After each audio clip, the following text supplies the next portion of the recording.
the Mongol war machine with a unified nation at his back, Genghis Khan turned his eyes toward the sedentary civilizations of the south and west.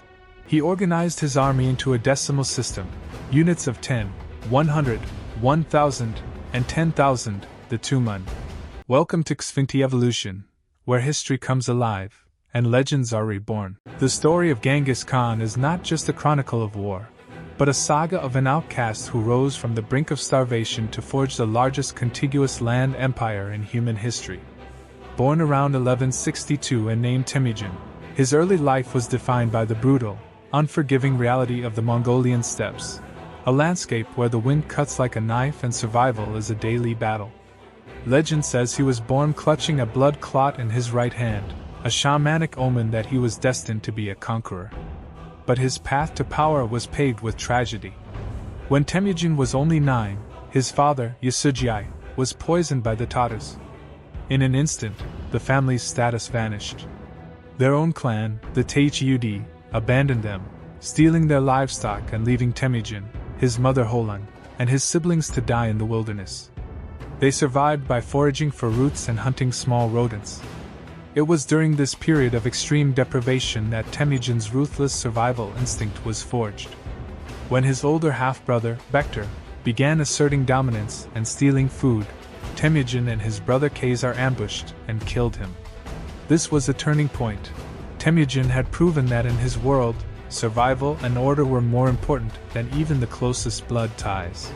The forge of loyalty. As he grew into a young man, Temujin realized that the greatest enemy of the Mongol people was not external. It was their own internal chaos. The steppes were a cycle of endless kidnapping, horse raiding, and blood feuds. Temujin sought to break this cycle. He began to build a power base not through traditional tribal politics, but through a revolutionary concept, meritocracy. In a world where your rank was determined by your father's name, Temujin promoted men based on their skill, their bravery, and their absolute loyalty. He famously recruited Jib, an enemy archer who had nearly killed him in battle, and turned him into one of his most feared generals. He also formed an Anda, or blood brother bond, with Jamukha, a childhood friend. However, their visions differed. Jamukha believed in the old ways of the aristocracy, while Temujin believed in a new, unified Mongol identity. Their friendship turned into a bitter, decade-long civil war. By 1206, after defeating Jamukha and every other rival chieftain, Temujin had done the impossible. He united the fractured Mongol tribes into a single, cohesive nation. At a grand assembly known as the Kurultai, he was proclaimed Genghis Khan, the universal ruler.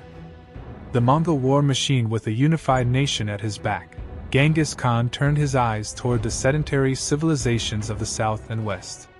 What he unleashed was a military machine unlike anything the medieval world had ever witnessed. He organized his army into a decimal system, units of 10, 100, 1,000, and 10,000, the Tumen. This allowed for lightning-fast communication and complex tactical maneuvers that left enemies baffled. Every Mongol man was a soldier, and every soldier was a master of the horse. His horse archers were capable of firing up to 6 arrows a minute with lethal accuracy while riding at a full gallop.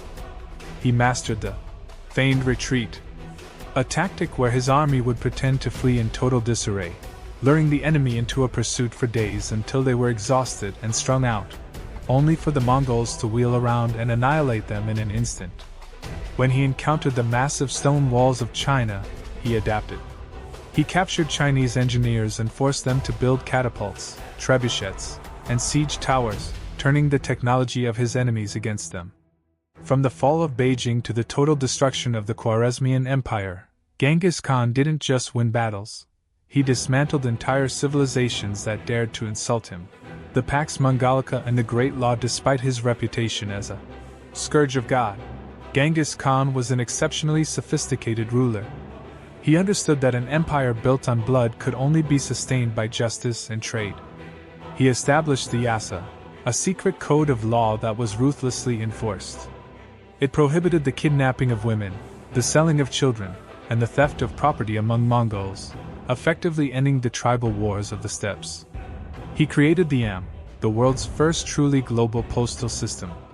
This network of relay stations allowed messages to travel 200 miles a day, ensuring the Khan always knew what was happening on the fringes of his domain. He was also a pioneer of religious tolerance.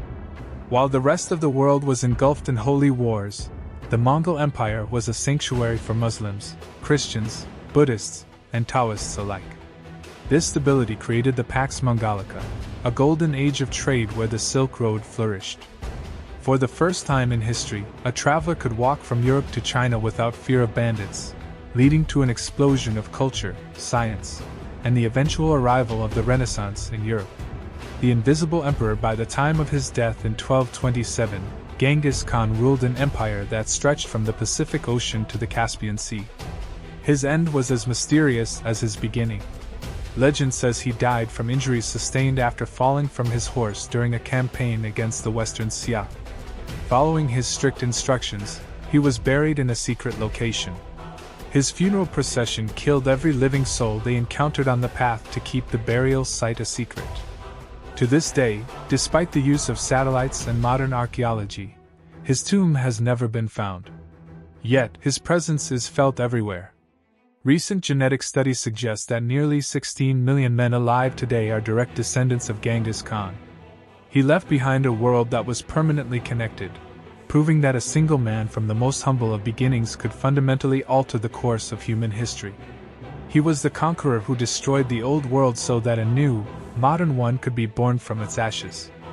If you want to understand how history is unfolding before our eyes, don't miss what comes next. Revisit Xfinity Evolution for deeper insights and powerful stories. Stay informed, stay curious, and join us again on Xfinity Evolution, where the world's biggest events come into focus.